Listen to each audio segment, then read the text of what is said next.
Hello, everyone. Happy Saturday to you. Happy 8th game of an 8-game homestand. We've made it. Made it. We've made it. The Jets have been home. It was a grind. The entire start of 2025 with this season high 8-game homestand. It wraps tonight against the Calgary Flames, but looking forward to a great atmosphere here inside Canada Life Center. It just continues to get. I forgot. Okay. Oh, Bye. Oh, sorry about that. A little bit of noise in the background there. Mm-hmm. It's country night, right? It is country night. Forgot about that. There you go. Look at that. First 7,500 fans through the doors tonight get a Winnipeg Jets cowboy hat. Looks great. It was a hot commodity in my house. It was one that my daughter asked for. Ah, right. She said all that she wanted was a Winnipeg Jets cowboy hat. As always, you can catch us on X, Facebook, and YouTube. Smash that like button. We'd love to see so many of you in the chat already as we get you set for this. The Jets, having won their last 4 games, this homestand got off to a little bit of a shaky start in the beginning with those games against Anaheim and Detroit, but certainly the Jets found their game. They've found their defensive game as well, have been able to put up the win since then, and they're looking to close it out with another win here tonight. Yeah, especially so you go from the game that they played against Vancouver on Tuesday, Kyle Connor hat trick in the first period, they cruise, they win 6-1. They give up the first goal the other night against Seattle, and I don't think the Jets were very happy with their start, and I know they're being picky. Shouldn't have been. No, they shouldn't have been. Let's be honest. Yeah. It was not a great – you've got a team coming in that's at the end of a 5-game road trip. Yes. You are although you can't – you can't underestimate any team, but this was a team that they should have been able to get off to a good start with, and we've talked so much recently about the starts that the Jets have had. They've liked the way that they played. Didn't like that opening 20 minutes, but built from there. Yeah, exactly. So it's just – the way they played it, the first period wasn't great, but you outshoot Seattle's 19-5 in the second period, and they just took over from the start of the second period. So I think as upset as you would be with your start, the recovery afterwards and how you took it to them. But it was one of those grinding games where you have to be incredibly patient. And I know you've been complimenting the Jets about this a lot lately. It's just the patient game that they've been playing. It's hard not to go after offense when you're down, when you have a bad period like the way you did. And it seemed like they weren't ever going to be able to beat Joey Decord, who played so well. And you finally get one past him, and then you have to play the waiting game, and then it's Mr. 600 himself, Dylan DeMello. 2 goals this year, both game-winning goals, and this one was like a rocket of a snapshot. Was it ever? And how about the puck bouncing off the stanchion? Yeah. Great to Nikolai Ehlers, who makes an incredible play to turn away from Seattle defenders and finds Dylan DeMello, who does the rest. But I don't know if the video was released, but apparently afterwards in the dressing room, when DeMello came in from his interview with you, there's a lot of the room erupted.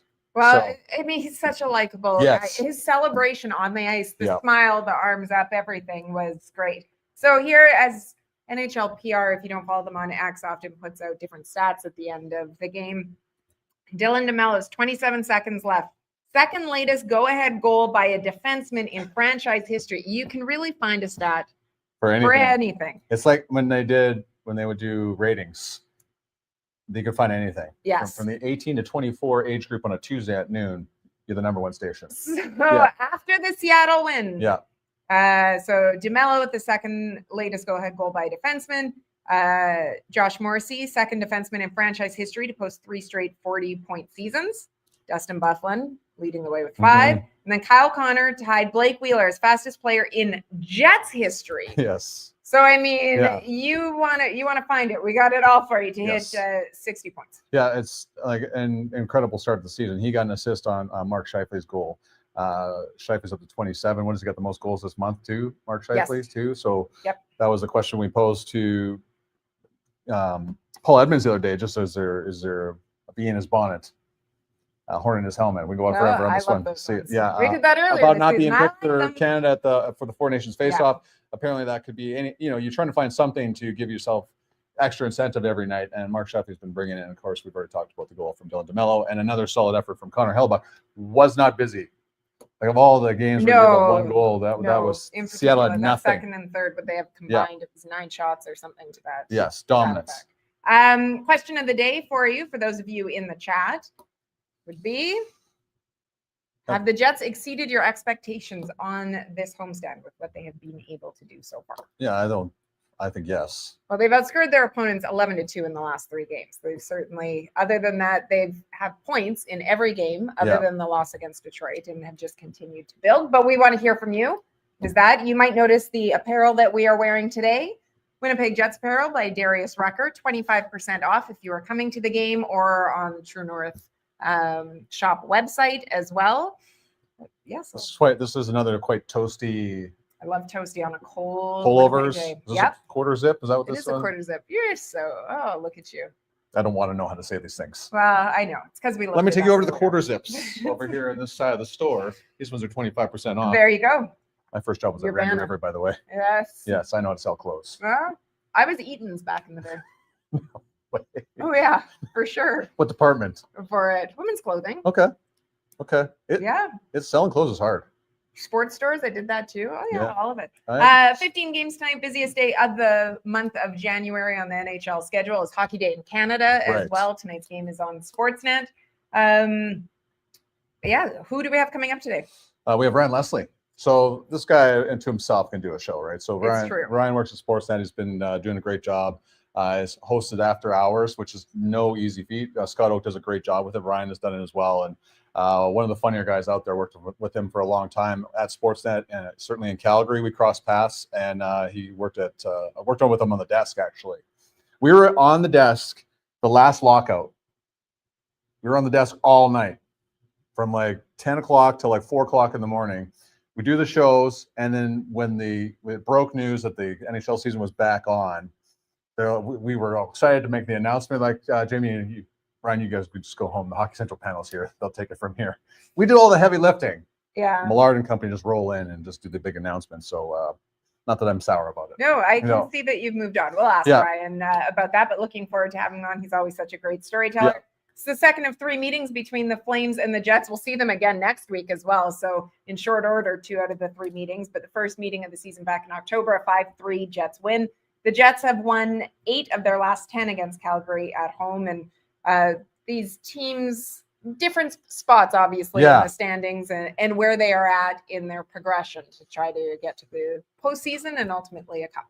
So we hear the term rebuild a lot. What Calgary is calling is retool. So they're not blowing things up exactly, but they're just moving big pieces out, bringing some newer ones in. They've got some great goaltending from a young goaltender, Dustin Wolf, who will get the start tonight for the Calgary Flames. So he is a Calder Trophy candidate at this point. There's still a long way to go, but we'll ask Ryan about that as well. But for what Calgary has done so far, I think you could look at it as a surprise.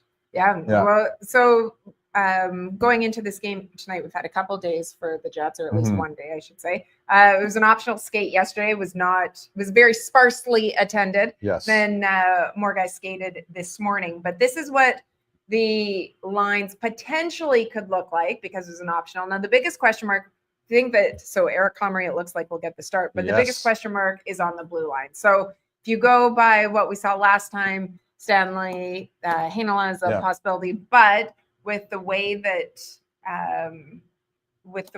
the skate ended and those who stayed out later, it looks as if Colin Miller might be drawing in onto a pairing with Logan Stanley. Yeah, fractured larynx, I believe, was what happened. Missed 5 games. Puck deflected off his stick, came up and hit him. He talked yesterday and said it was a little scary to start, but he was just fine afterwards. And then, of course, Marty Johnson, the assistant coach from the Winnipeg Jets, said yesterday it was actually Colin Miller settling down his teammates, saying, I'm okay. It's going to be like clearly it was a concern for everybody because when it happened, he came down and he took a knee down in the hallway going down the Jets dressing room as well. So you have to, there was concern, but he recovers and he's the one settling everybody down. So good for him. So maybe Colin Miller be in tonight. But what Scott O'Neill said today, all 8 defensemen are available for the first time this year. That includes Hayden Fleury. But he would not reveal, could be in. But I think we have a good intention from idea of what's happening with how Mitchell Clinton reported on X that it was Colin Miller. Looks like he's going to be in tonight. Yeah. So it'd be interesting to see going forward too. You want to see the depth of the Jets has certainly paid off on the blue line, being able to withstand all the injuries that they've had. But this puts extra pressure on those involved in that third pairing. Yes. To elevate their game because you have Scott O'Neill and company have other options as well if things aren't going well. Yeah, and that's I mean, that's keeps everybody sharp. That's the best part. Nobody's going to be complacent. 100%. And you know who hasn't been complacent is the Jets forward group, because you know this is the fourth game now that they'll have the lines the way they've been set with the loss of Vladislav Nemestikov, who's getting closer to returning as well. And same thing with Mason Appleton. So everybody's coming back here, and that's a great thing. But what they've done is, you know, I really like Sean Reynolds from Sportsnet asked today, how has it been able to that, you know, you have all these different lines, but the defensive structure still remains in place. And, you know, Niederreiter talked about how it's just, it's a system. Everybody's bought into the system, regardless of who you're playing with. You know where you have to be in the defensive end of the ice, and it's certainly a show. But we're going to listen to Niederreiter talk about his new line mates, of course, Rasmus Kupari and Cole Perfetti, who he's played with, and this will be game number 4 tonight. I enjoy him playing with Rasmus Kupari and Cole Perfetti. It's been fun. I mean, obviously, we're still trying to get to know each other. And I mean, obviously, with Coop, he has a great speed. Fetz has some good patience. And I try to kind of get the pucks in the forecheck and work myself in that way. And I mean, there's a lot of talks going on the bench and try to talk on the ice. But it's been working well the last couple of games. How about the last 3 games? What have you thought about the way you guys have played? We definitely got a lot of minutes, which was a lot of fun. And like I said, I think we try to play the right way and play strong defensively to get the trust from the coaches that way and go from there. And I felt like we had a couple really good momentum change for our team as well. So I think we did our job. You know what I've liked? So in the second and third line with Lowry, with Ehlers and Iafallo, you have big bodies on both those lines. The guys that are going to crash and bang and get the puck out, and that benefits somebody like Nikolai Ehlers, will benefit somebody like Cole Perfetti. And there was even a question asked, you're noticing Cole Perfetti starting to go to the net a little bit more. When you have a guy like Nino Niederreiter who makes a living, and that's where he scores most of his goals, that's a good guy to learn from. So Nino talked about that today again, how there's been lots of conversation between him and Cole, but you got to get to the hard places on the ice. And if you're doing it while telling somebody else to do it, that's also a great example of leadership shown by Niederreiter. Absolutely. Reminder, the question of the day: have Jets exceeded your expectations on this homestand? When looking at the chat right now, it seems many of you very happy, understandably so, with the job that they have done. A lot of people saying this team owes Eric Comrie a win. Isn't that the truth? Yes, so fingers crossed. I mean, we say afterwards that, you know, numbers when it comes to goaltenders in particular, if you're looking at win losses, do not give you the full picture. Certainly, Eric Comrie has deserved a much better fate based on the way that he's played than what the results have been recently. So I think everybody, including in that dressing room, he is one of the most popular players. Obviously, fans loving him, but so did the guys in that room as well. Impossible not to, and you know they want to get him a win tonight. Yeah, and for sure, and well deserved. Again, going back to how well he's played, but we've talked over and over again about goal support. Well, goal support might not necessarily be there because of how well Calgary defends. And where an advantage could come tonight, and it's not a surprise, is the Jets' power play. Because Calgary's penalty kill has been not up to snuff, certainly on the road. Absolutely. It is the worst road penalty kill. Right now on the road, 68.7% is what it's operating at. Whereas the Jets, of course, have the best power play in the league and power play at home at 35.1%. Calgary also tends to take a lot of penalties as well. You know, we talked about the start beforehand and how the Jets didn't have the start that they were looking for against Seattle. Well, Calgary is a team that production-wise, very low. They score the fewest goals in the NHL in the first period. Perhaps this is an opportunity, again, if Winnipeg has their legs, jump on them early, establish that tone, and then try to keep it going for the 60 minutes. Well, I guess it's the third straight game they've caught a team coming in on their way home. Yeah. So Calgary's, this is the 4th game of a 4-game road trip. They lost their last game in St. Louis. So these are the games you have to take advantage of. And that's why I think Scott Arniel was a little upset about with their start the other night, because that was Seattle in the 5th game of a 5-game road trip. Yeah. And you want to jump on those teams like that in that situation. But again, they recovered later. Yep. As you said, no panic. That was something that this team has also been able to establish really well. That tendency of being able to, even when things aren't going well, refine their game, reestablish it, sticking to that structure, that fundamental that everyone has bought in, even if it doesn't pay off immediately. That they stick with it. And it's a different, you and I have spoken this season, that it's a different feeling. It's a different look around the team, that when things aren't going well, that you don't see the panic. Whereas there were previous seasons where you could, if they pan down the bench, you could pretty much see here we go again. This isn't going to go well. That's not the case this year. Somebody that never shows any sense of panic or urgency in his entire life. Or urgency. Wow. There he is. Ryan Leslie from Sportsnet. pleased to welcome you to the thanks show. so much for spending a little bit of your afternoon with us, Ryan, with the welcome. Wow. So let's wait before you get started. Sarah, I've Somebody's always coming thought back you here. carried Somebody's this coming back. show. Yeah. And when you ditch the dead weight there, I think things are really going to take off. I'm sorry. Again, I really like the no panic. That's great because you don't panic. You're such a vet with it. But the lack of any urgency and I don't know. So maybe we'll just get him a dictionary so that he knows what the two terms mean. look, now we're doing this whole ganging up. I on know, people. This is how this is going to go. Ryan, remember I told Sarah about the story, and I told our viewers the story about when you and I were on the desk at Sportsnet, and the lockout was coming to an end, how you and I did all the heavy lifting from like 10 o'clock till 4 o'clock in the morning. The lockout ends. They're like, okay, see ya, you guys have done your part. Yeah. Another one of my favorite stories with you is when you and I do paper, scissors, rocks, meatless round, which is in the final of a tournament in Japan. What time in the morning was it, buddy, when that tournament started?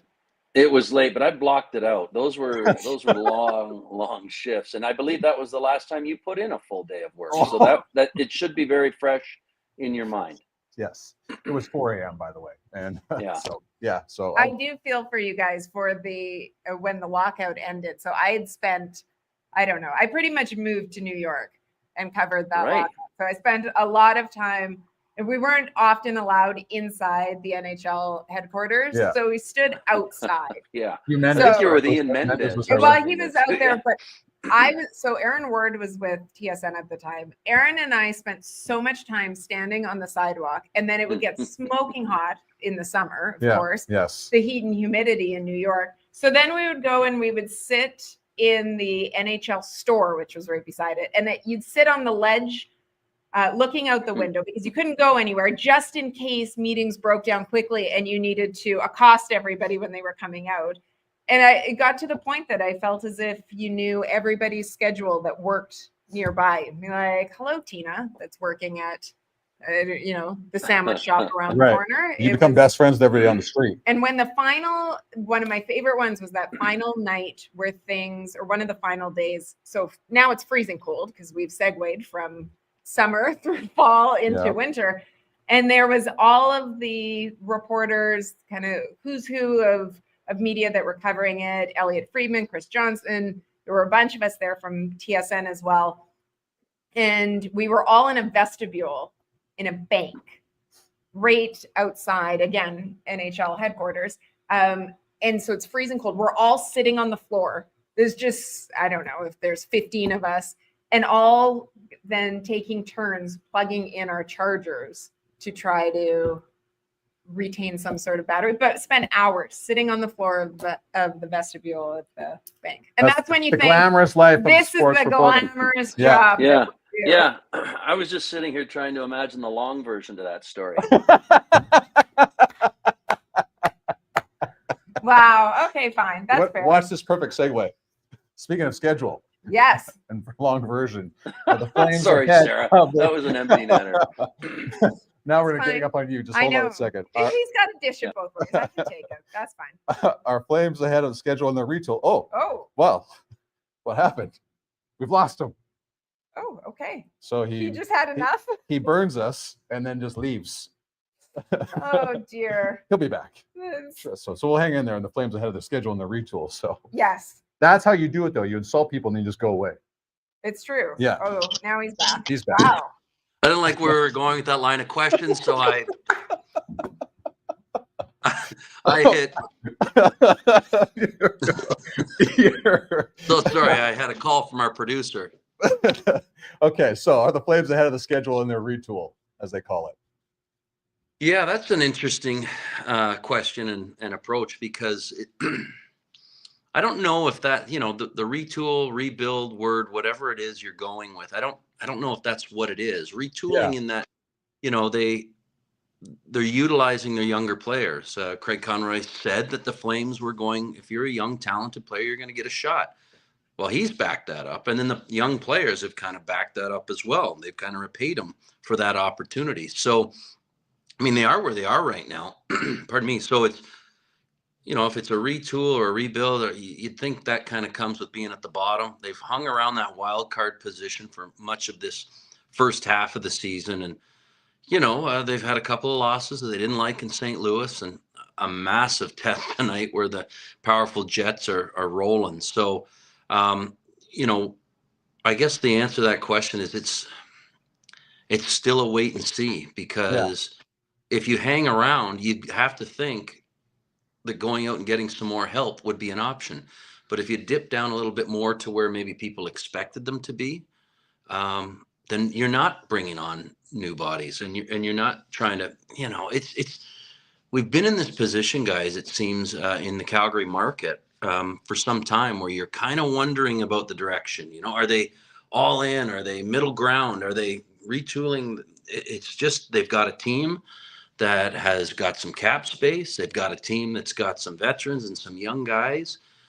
So if we strip whatever label we think they are, they're just a team that's kind of, because I don't know if you can clearly define it, is I guess the best way to put it. And that's kind of murky for some people. And if you were to poll 10 people, they'd probably have 10 different definitions of what this team is right now. They certainly have an identity, don't get me wrong, but the direction or the label is a little bit, questionable week to week on what they're doing, because they certainly have a direction, younger, better. But at some point, you have to take your cues from the team, don't you? And that means either getting help or maybe holding off. So again, it's a long-winded way of saying we're not sure. We'll just let this thing play out. Getting help, maybe making changes to Rasmus Anderson. Our team's calling about him, from what you know. And would the Flames have any interest in moving him? Certainly, there's interest in a player like Rasmus Anderson.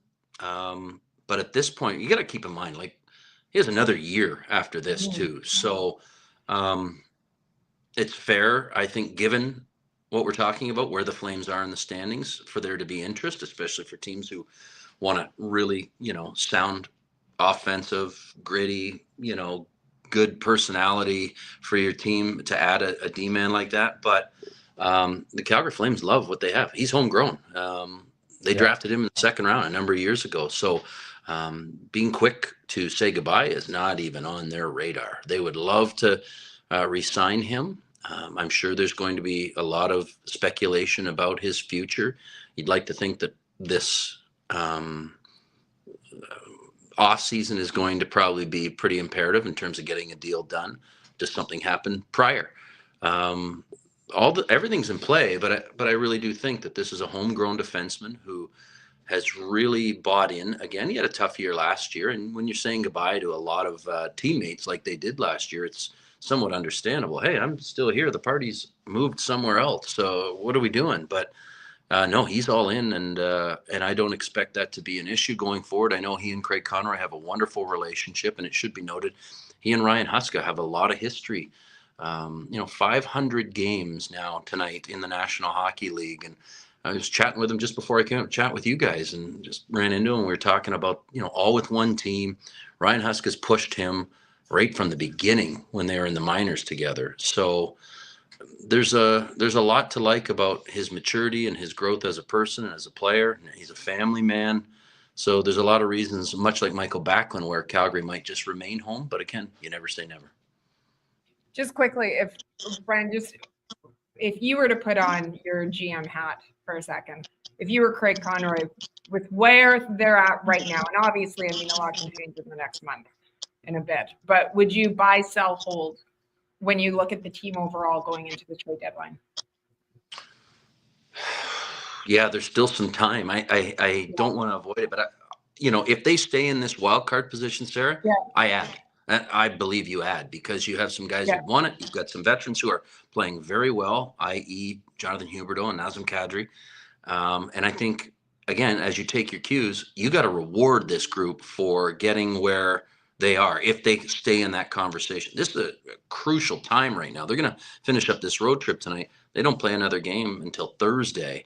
And then, you've got a pretty weird schedule after the break as well. So take cues from the team, and I would add, if they stay where they if they're in a wild card spot, I know you can drift in and out of it, but I would add myself. If they don't, I just wouldn't.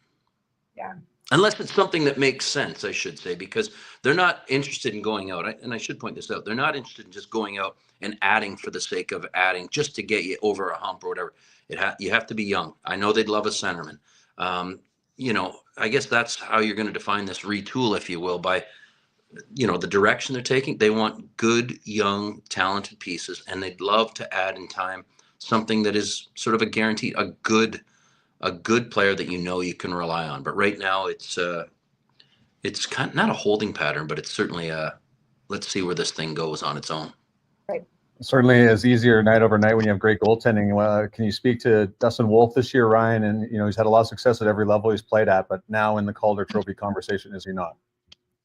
Just got off the phone with his goalie coach, Jason LaBarbera. This is a guy who, with a young goalie, guys, you can, as you work with the coaches, they're very receptive. He's very studious. He's very businesslike, and he's incredibly athletic. His anticipation, his workload, his work level, like just the way he commits, is what's really catching the eye of a lot of people. His athleticism, his anticipation. I think he's in that conversation. I'm still one of these guys. It's a bit early for that, but he's in a key position. Dan Vladar's been a sensational goaltender for the Flames as well. Just hasn't gotten the maybe the record or the numbers that he would like, but he's also playing the back halves of back-to-back games, the second game of back-to-back games. He's also faced more playoff competition as well. So they've managed Dustin Wolf the right way for a young goaltender. Tonight is a very stiff test against the Jets team. But I think he deserves to be in the conversation. But pardon me, there's a lot of worthy candidates here in January. But he's really making a name for himself. Thanks, buddy. Just like how you went in January. Well, There's still a lot of the season left. We get that, Ryan. Listen, I know you, man. I No, know that was exactly more what for you're the taking- guys you're taking the question. that was more for the nerds back in Calgary. Like, I need a Calder vote. It's December. All right, stop it. I'm never getting back on this show, am I? Are you kidding? You guys are here next week. Yeah.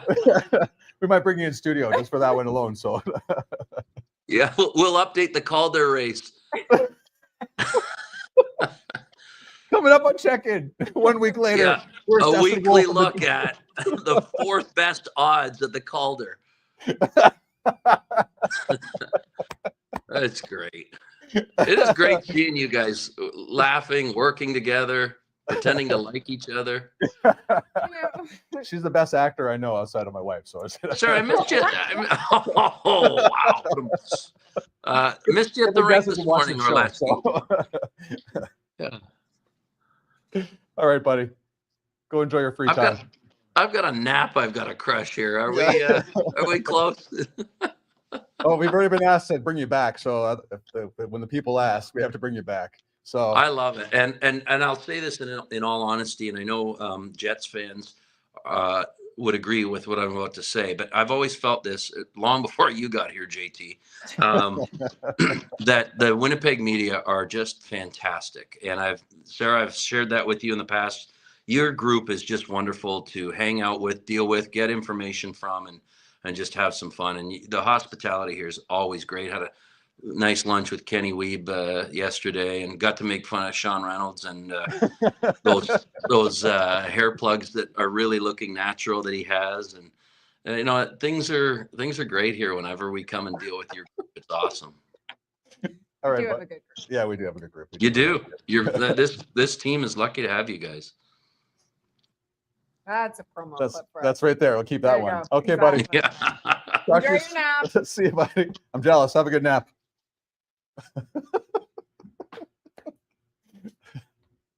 The legend. He's so good. Yeah, I know. Yeah. Yeah.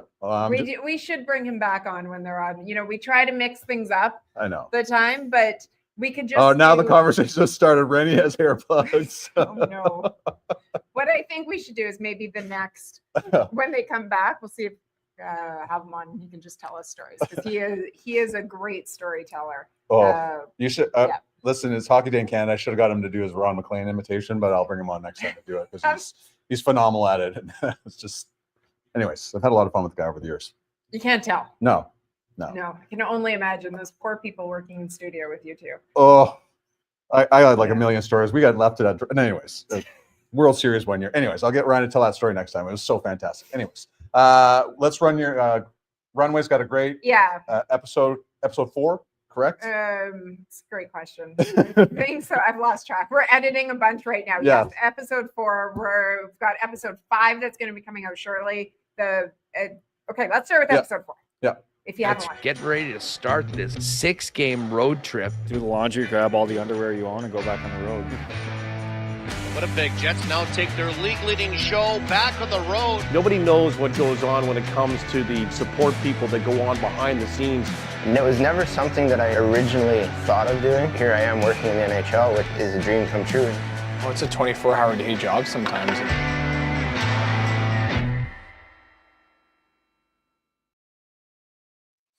They do a lot of work.